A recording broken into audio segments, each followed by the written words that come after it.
secondly, by jeans dress, in which certain jeans may gain away, while others You know, sometimes when I wear my fit right on one. and finally, by natural selection, which filters out those genes better equipped than others to endure in the environment. I feel a little careless. You know what I mean?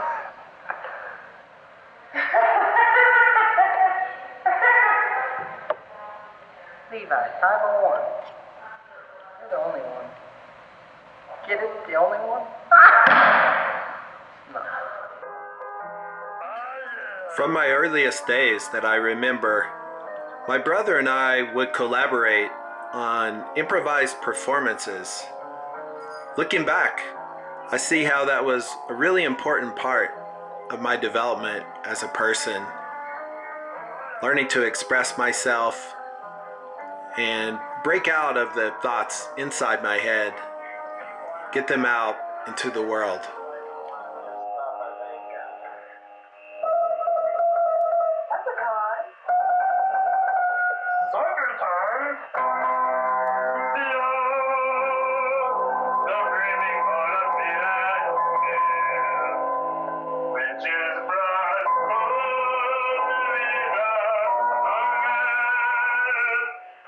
City already incredulous at the news of last week's release on bail. We grew up in an era where the culture was transmitted by television. Distant stories across space and time. I got it, Tommy. At 9:27, it's 40. Sam in the south there. You filming? Huh? I'm filming, Johnny. Right. And we eagerly created improvised performances of the characters and personalities we saw on TV programs, skits, and even movies. Red light coming up. Got a red alert here. Why do I get a hit, huh? I'm getting trigger happy. I want to kill somebody. And I was going to split 50-50 with a cop. The gangster trope was a really attractive one.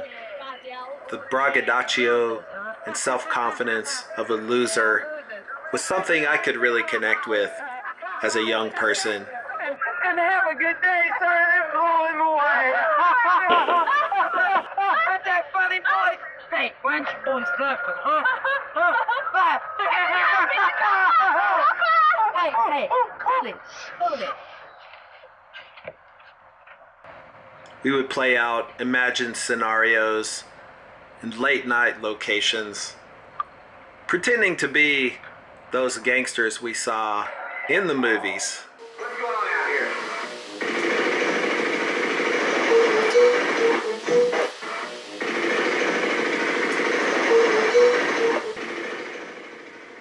My brother was a natural for that persona, and I was his ready accomplice.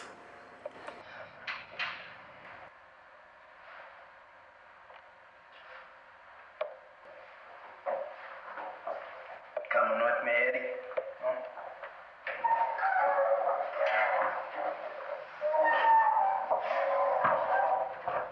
Confessions of a Thief.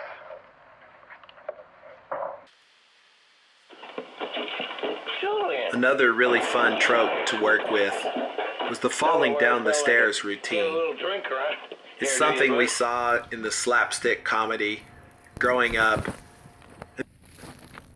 And throughout my entire life, that's been a go-to that I've really enjoyed exploring. What's going on out here? At its root, falling down the stairs is all about losing control, but doing it with style and grace, and a little bit of ridiculousness. Next. For some reason, I found the inebriated fella falling down the stairs to be super funny. Improvising with my brother gave me an outlet at a time in my life when I really didn't have sure direction.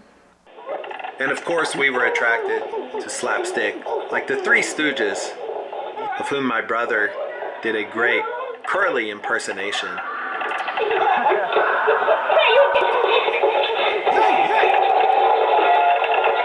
Of course course, it took a little practice to get the routines down. So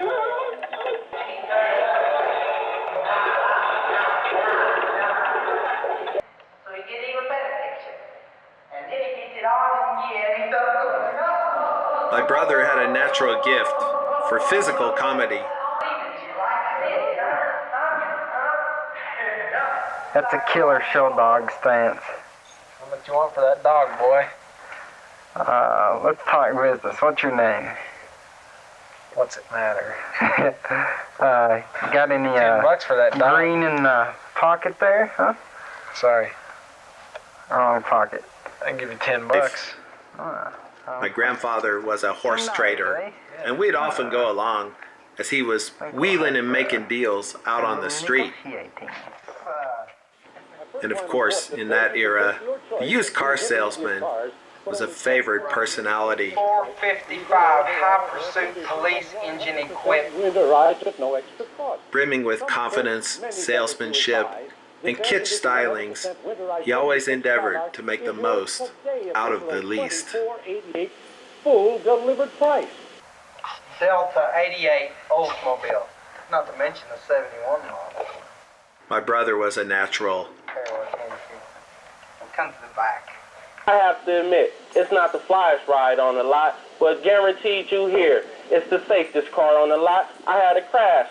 There we go. Had me safe. Thank you, Larry Parker. We want to look at the upper part of the body. There's a certain desperation to the routine of the used car salesman. It's like he's trying to convince others that everything is okay. Don't tell anybody, but the boys had a run-in on the east side. Here we go. I have a car. Chevy Blazer, 88. Give you a cash rebate. And to continually look on the upside of things when life is dealing you with a rotten hand, there's something to admire about that kind of optimism. You want the car? You call me. I'm Crazy Joey. Crazy Joey's auto sales. Call me Crazy Joey's automotive sales. We had many characters with variations on the name Crazy. Crazy Joey, Crazy Eddie, Crazy Louie. Crazy Joey. Cut, that's a take, print it. That's a take, print it. We're gonna go to a commercial. Why that punchline for you after these commercial messages. Important commercial messages from Calgary. Yeah, Eddie's stereo sales. Get a color TV or a Sony Betamax or a TV video game. Get it now, because Crazy Eddie can't be beat. With prices so low, he's practically giving it all away. $2.99 stereos. Receivers starting at $3 for $5.79. Videos, video cameras.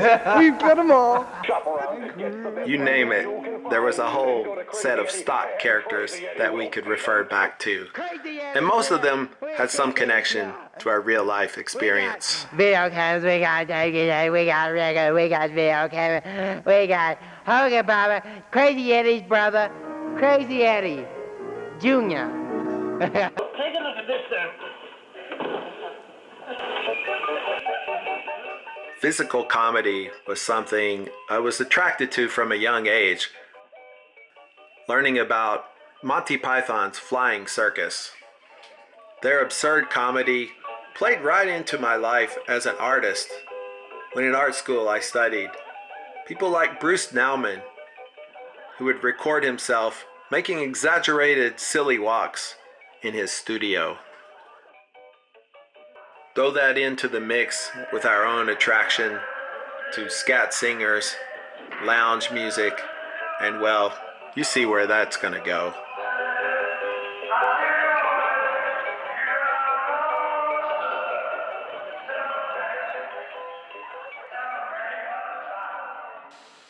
Throughout the long and difficult period of Watergate.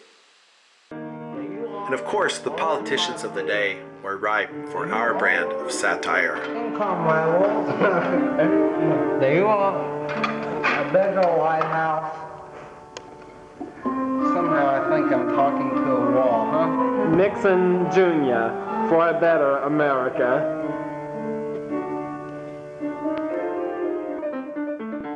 Looking back, I have nothing but gratitude on those times with my brother, where we learned how to meet the world with openness, a sense of humor, and a recognition that everything shouldn't be taken too seriously. The largest selection, professionally staffed service centers, and the guaranteed lowest prices. Crazy Eddie, his prices are insane.